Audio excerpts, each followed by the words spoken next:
generally goes back to the beginning of creation or even before that. So the Puranas are very ancient history, and Puranas contain either 5 or 10 topics which describe the absolute truth. And one of the topics in Puranas is dynasties. There's a description of many dynasties. So the history is particularly selected, because history you can fill pages, millions and billions of pages can be filled in history books. But which history? History connected with the Supreme Personality of Godhead and His incarnations and His pure devotees. That history is what is called as Smriti Shastra, Itihasa and Purana. That particular history. It is not just about some king or some conqueror of some chivalrous conqueror of some kingdom. No. It is particularly about the Supreme Personality of Godhead, His various incarnations, and His pure devotees. This is Itihasa and Purana. But while Itihasa is restricting itself to a particular dynasty or a particular, just like Mahabharata, generally it is describing the Kuru dynasty. But in Kuru dynasty also, the details are given of the Pandavas, the greatest devotees of the Supreme Lord Krishna, among the greatest devotees. So that is Mahabharata. Ramayana is about the Lord Himself. Of course, the Lord is never alone. Whenever the Lord incarnates, He appears with His devotees. So Rama and his devotees, especially the greatest devotee of Lord Rama, Hanuman. So this is the description in the Itihasa Ramayana. Shukadeva Goswami, while describing the dynasties in this earth planet, the dynasties are generally originating from 2 particular kings at the beginning of creation. The king of the sun planet, Surya Vamsha, the descendants of sun god Vivaswan, sun god, Surya Vamsha.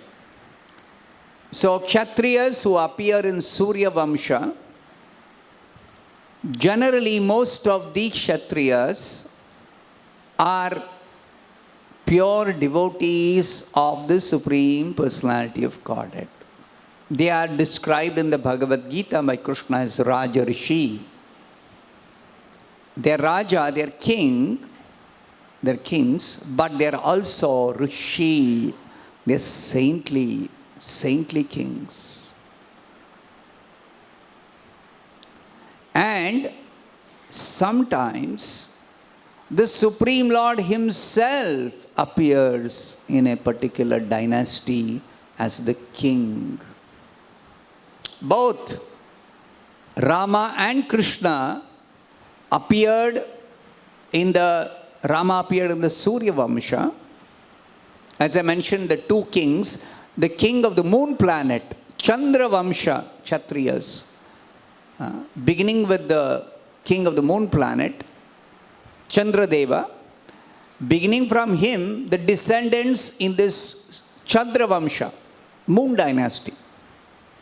So there have been many great kings. Both have been described, both these dynasties have been described by Shukadeva Goswami in the Srimad Bhagavatam, particularly the 9th canto. Bhagavatam has 12 cantos. So the 9th canto describes many dynasties, both from the Surya Vamsha and the Chandra Vamsha. So in the Surya Vamsha, the Supreme Lord appeared in his form as Lord Rama. And in the Chandra Vamsha, the Supreme Lord appeared as Krishna. Now Rama appeared, as you would have heard, in the Raghu Vamsha. Among the many different kings in the Surya Vamsha, a particular lineage is described in the Bhagavatam, in which Rama appeared. So it says here, Lord Ramachandra appeared in the dynasty of Maharaj Khatwanga. At the very beginning of the Bhagavatam, Shukadeva Goswami was assuring Parikshit Maharaj. Parikshit's question was, I have 7 days time after Parikshit received a curse that's going to die in 7 days while he was ruling the kingdom. So Parikshit's question was to the saintly persons, I have 7 days time only. I want to perfect my life. I want to perfect my life spiritually. I want spiritual perfection. Because he was ruling as a very nice king. So material perfection already achieved, doing his duty. But he wanted spiritual perfection. So he's inquiring, what should I do next 7 days? And different saintly persons have different prescriptions according to their own realization, according to their study, according to their training, according to their background. Different saintly persons. Just like somebody's got some very serious illness, then they can go to so many different doctors.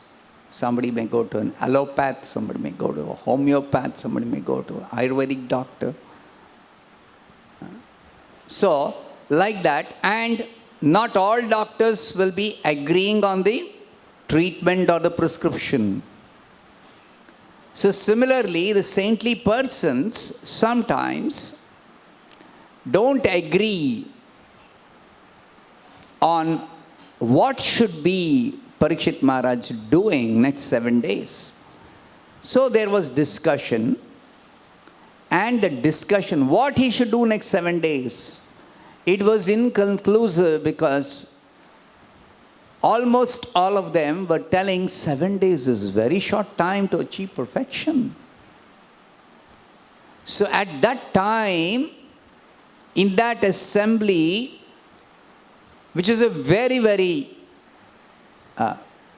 important assembly, because the famous emperor of the whole world, Parikshit, who was a Mahabhagavata, who was a great devotee, pure devotee of Krishna, of the Supreme Lord, he actually had decided to retire from his kingdom and fast and practice whatever necessary spiritual practice for the next 7 days, preparing for death. Now, such preparation for death is very common. But generally, the kings, after they become old, they will retire from their kingdom after handing over the charge to their son or the next person who's going to take charge of ruling the kingdom. And then they retire and they perform some austerities or whatever. But this Parikshit, he was not old when he was cursed. He could have counteracted the curse, but he did not counteract the curse. He chose not to. He simply gave up his kingdom which is very, very difficult to give up. Giving up the kingdom means not just some power, his wealth, his family, his treasury, his entire associates, his ministers, his Brahmanical advisors, everyone, everything he renounced. Everything he renounced. So, such renunciation is very, very rarely seen in this world, even among saintly kings. Bhagavatam glorifies Parikshit Maharaj. Suta Goswami glorifies Parikshit Maharaj. He gave up his kingdom and everything connected with the kingdom. Just like somebody in this world you have seen, you have experienced, may relinquish their business after they retire. Okay, business handed over to a son or sons, whatever. But still they'll keep their house, they'll carefully keep their car, they'll keep some bank balance will be there.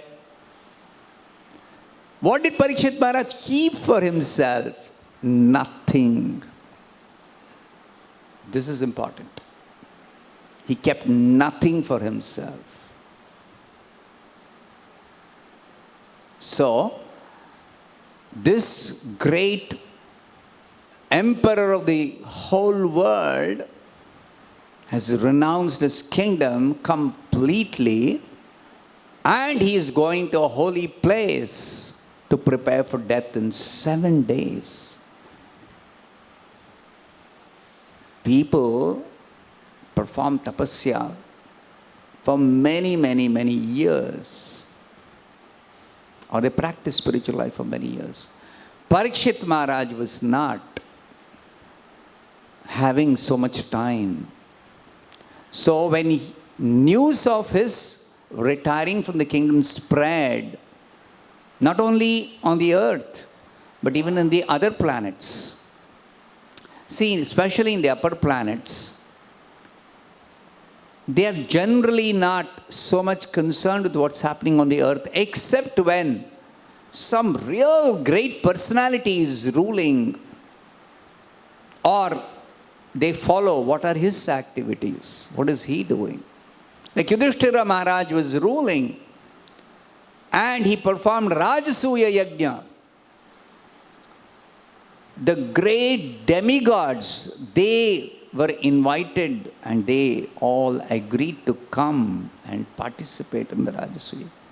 The great sages from the upper planets, even beyond heaven, they all came for the sacrifice performed by Yudhishthira, because that was Yudhishthira's position as the emperor of the world, Mahabhagavat.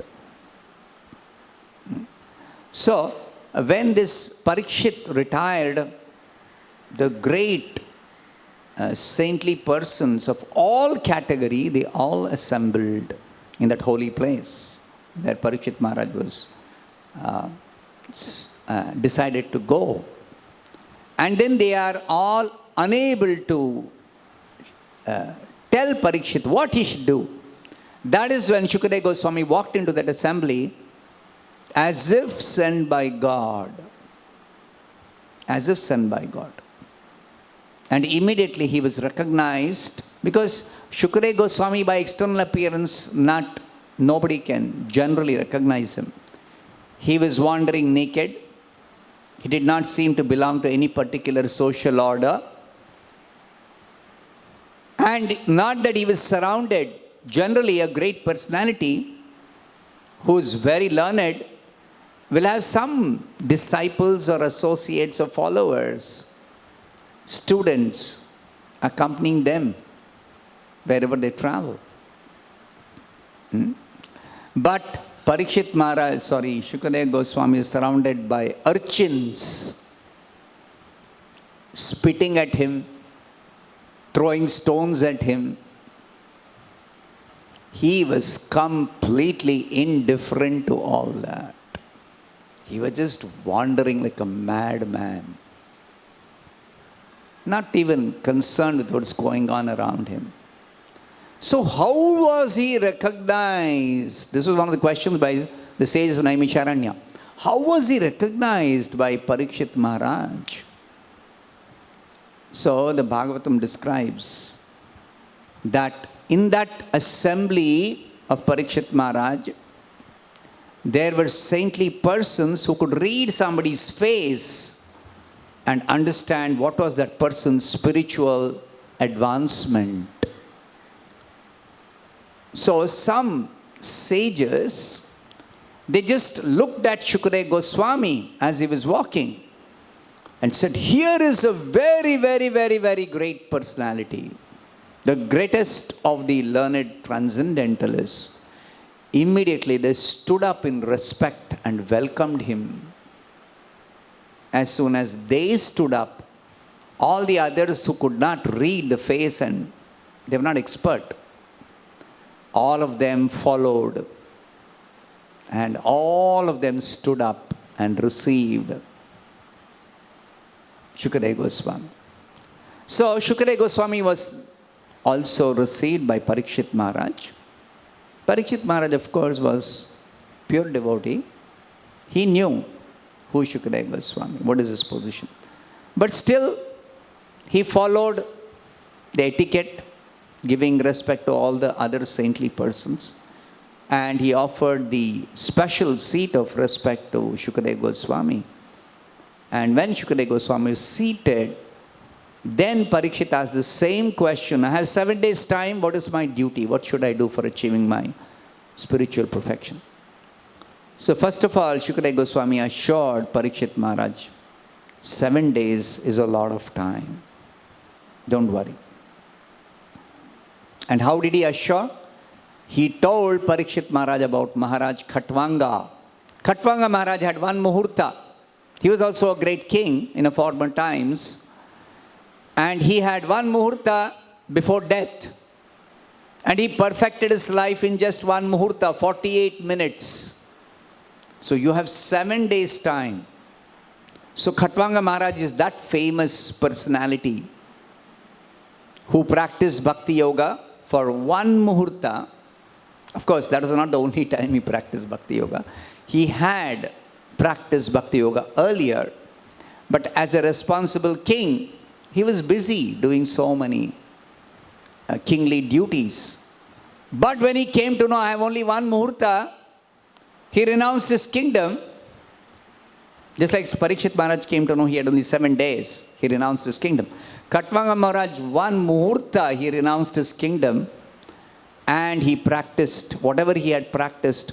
He continued that practice of Bhakti Yoga and perfected himself, went back to Godhead. So Khatvanga Maharaj's example was cited by Shukadeva Goswami. That Khatvanga actually was appearing in the Sun dynasty, Surya Vamsha. So after describing about Khatvanga Maharaj, Shukadeva Goswami is telling the son of Khatvanga Maharaj was Dirghabahu. And Dirghabahu's son was Raghu. This is the famous Raghu. And son of Raghu was Aja. And Aja's son was Dasharatha.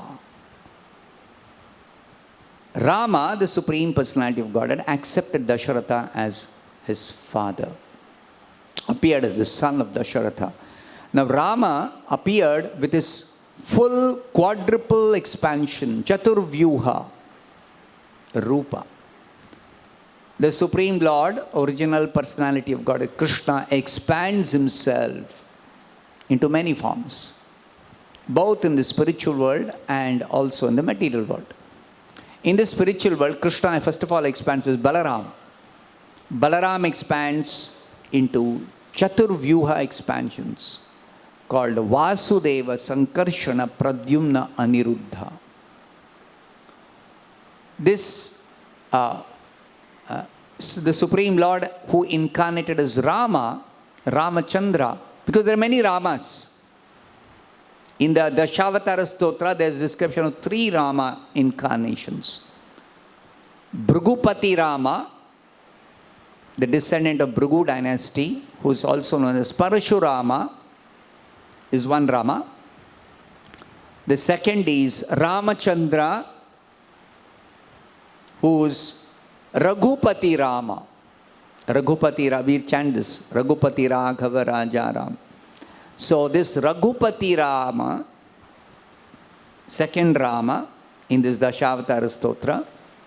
And third one is Balarama, the elder brother of Krishna, who appeared as the elder brother of Krishna, as the son of Vasudeva and Devaki. Vasudeva and Rohini, in the case of Balaram. So, this third Rama,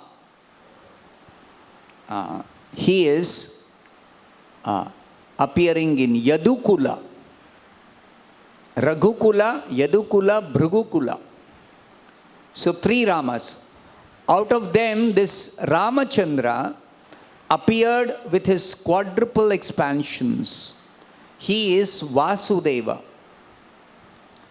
Sankarshana appeared as Lakshmana. And the other 2, Pradyumna and Aniruddha, appeared as Bharata and Shatrughna. So Rama, Lakshmana, Bharata, Shatrughna, 4 brothers, all sons of Dasharath Maharaj, through different queens. They together appeared as the 4 sons of Dasharatha. All of them are the Supreme Personality of Godhead. All of them are God in different expansions, different forms, All of them are described here by Shukadeva Goswami and also by Valmiki as Vishnu Tattva. In this world, there are 3 Tattvas. Vishnu Tattva is the Lord Himself, Supreme Lord, Personality of Godhead, appearing as a human being or in any form, as a fish, as a tortoise, apparently taking birth like so many living beings. But the scriptures clarify they are not living beings. They are all Supreme Personality of Godhead. Matsya, Kurma, Varaha, Narsimha, Vamana. So Rama, Lakshmana, Bharata, Shatrughna is Vishnu Tattva. They are called Vishnu Tattva. They belong to the principle or the category of Vishnu, the Supreme Personality of God. Then there is Jiva Tattva. All of us, we belong to the Jiva Tattva category. We are all living beings, we are spirit souls, but we are part of God, a tiny part of God, Anu Amsha, tiny part of God. And we also take birth in different species, fish, tortoise, or insects, birds, so many different, humans, demigods, sages, rishi, so many different forms, species. Then there is Jada Tattva. In this world, there is Jada Tattva. Jada Tattva is matter, material energy, material variety, material forms. Earth, water, fire, air, sky, mind, intelligence, ego. So many different elements and their combinations. Varieties of, including our body. Combined, these elements are combined. Jada Tattva. 3 Tattvas, everything or everyone belongs to one of these 3 Tattvas. Those who are in this material world or appearing in the material world. So the Supreme Lord, Vishnu Tattva also appears. May appear like a human being, may appear like a fish or a tortoise. Sometimes it's not difficult to recognize the Supreme Lord in his incarnation, just like when he appeared as Matsya Avatara. What was the form of that Matsya Rupa? Several millions of miles big. Huge, huge.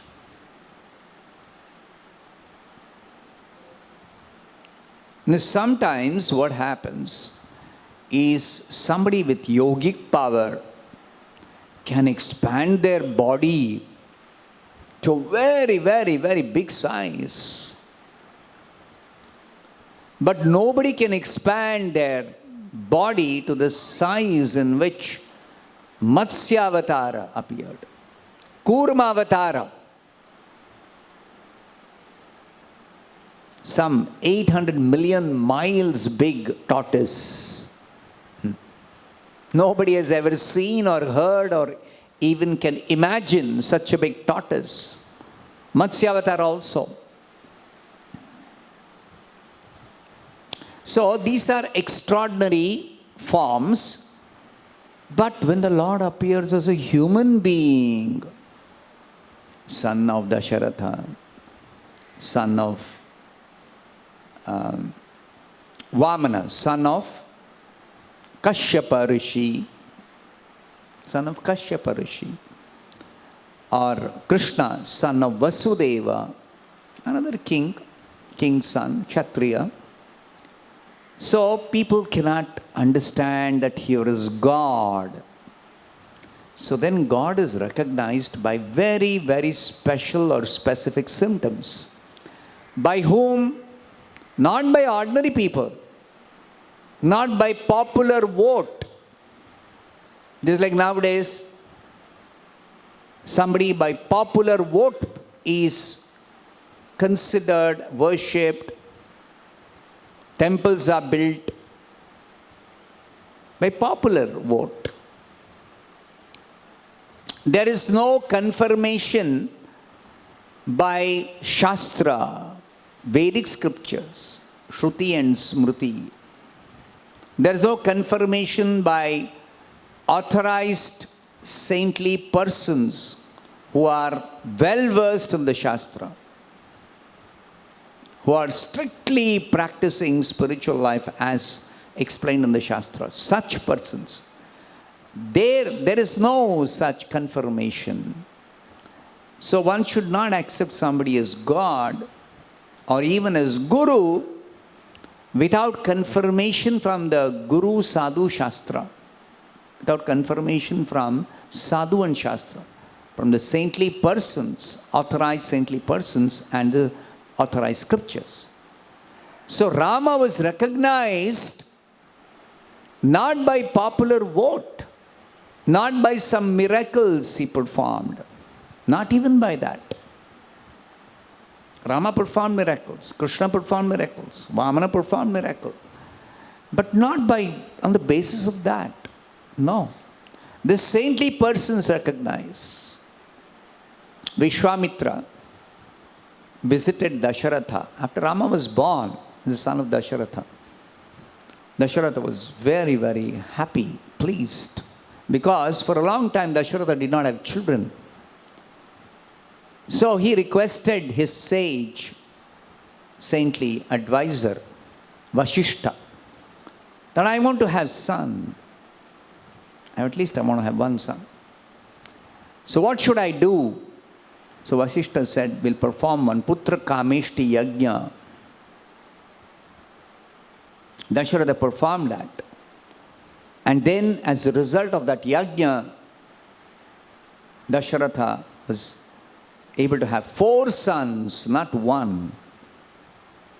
And who were those 4 sons? They were all Supreme Personality of Godhead appearing as the sons of Dasharatha to bless him. So Dasharatha,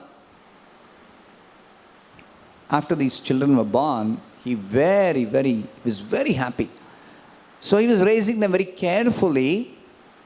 Eldest was Rama. Anyway, he was attached to all of them, but particularly to Rama.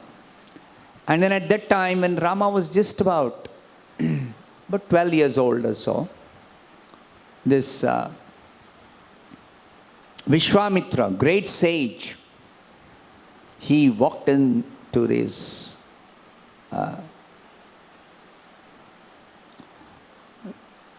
Dasharatha's palace.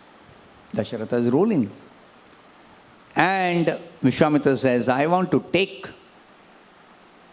Rama and Lakshmana, your two sons, to the forest where I am performing yajna, because my yajna is being disturbed by these Rakshasas. So I want somebody to guard my sacrificial arena.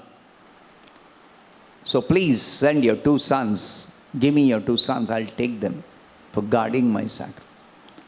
Dasharatha's heart broke.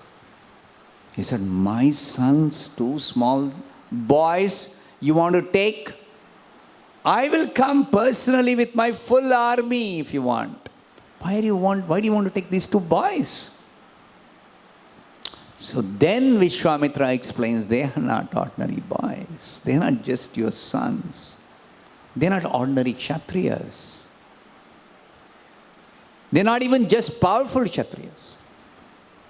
They are the Supreme Personality of Godhead. So that is the way to recognize who is God. Vishwamitra confirmed. Vishwamitra confirmed.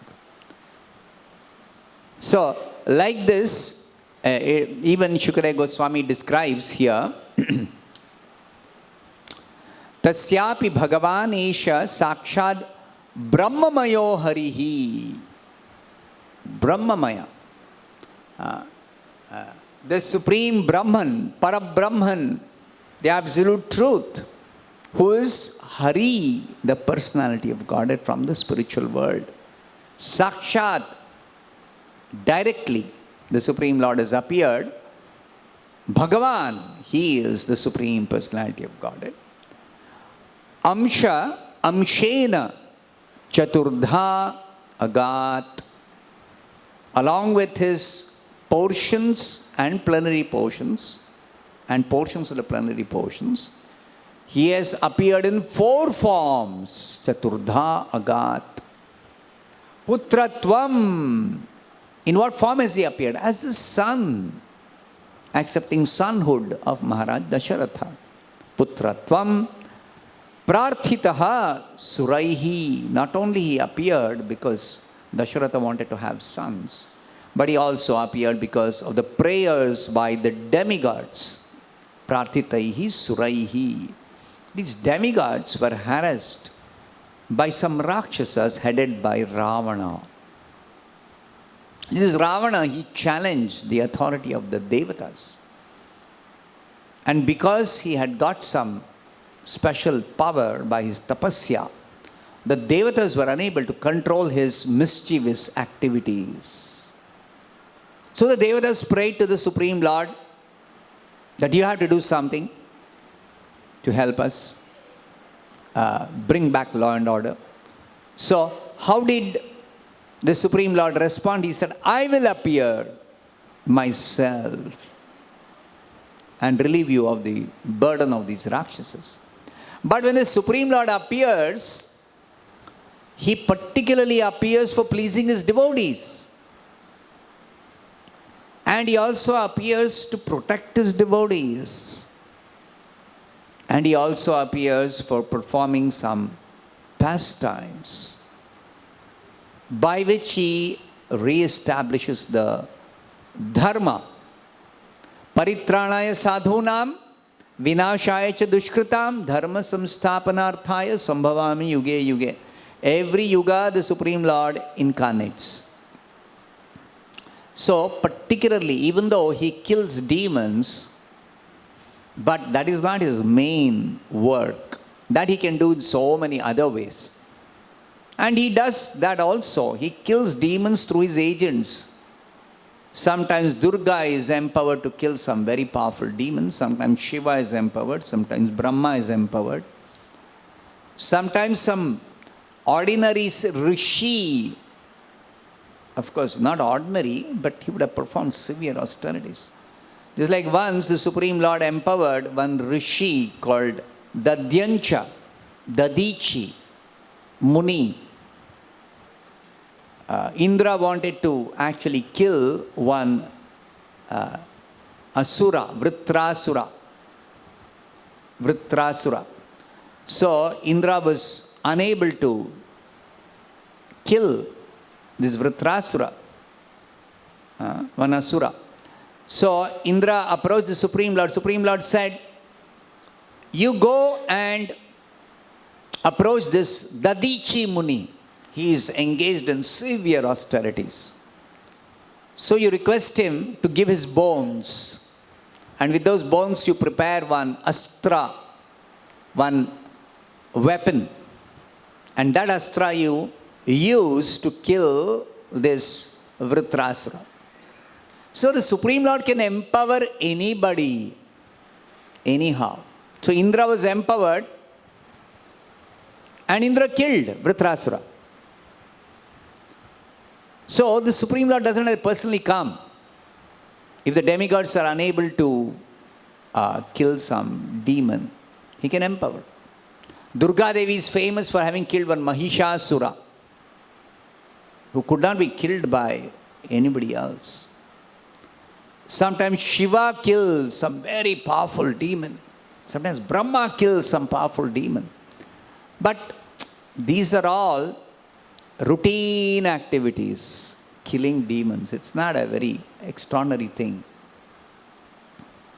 But when the Supreme Lord comes, especially he comes for his devotees. So, to please the demigods, Lord Rama appeared. To please the demigods. Among them, some of the demigods are pure devotees. To please them, please those demigods. So, he appeared, prarthitaha suraihi, Rama Lakshmana Bharata Shatrugna iti samnyaya. By the name, he appeared by the name Rama, Lakshmana, Bharata, Shatrugna. And they are all described as, Prabhupada says, they are Vishnu Tattva, Vasudeva, Sankarshana, Pradyumna, Aniruddha in the spiritual world. These four expansions of Krishna in the spiritual world, they are appearing as Rama, Lakshmana, Bharata, Shatrugna. So this incarnation of Rama, you would have heard a lot of pastimes from the Ramayana. Briefly, Shukadeva Goswami describes the important activities of Lord Rama, and that is briefly described by Shukadeva Goswami in the Bhagavatham, glorifying Lord Rama's incarnation, the dynasty of Raghu Vamsha, and the activities of Rama briefly he is described. Because he says to Parikshit, you would have heard about Rama many times in the past, because there are many different histories, authentic histories of Rama. So Prabhupada says, particularly, Valmiki Ramayana is the most authentic history of Rama. Of course, there are other saintly persons also have written about Rama. So about Rama, plenty of pastimes have been described to different saintly persons. So I'll stop here.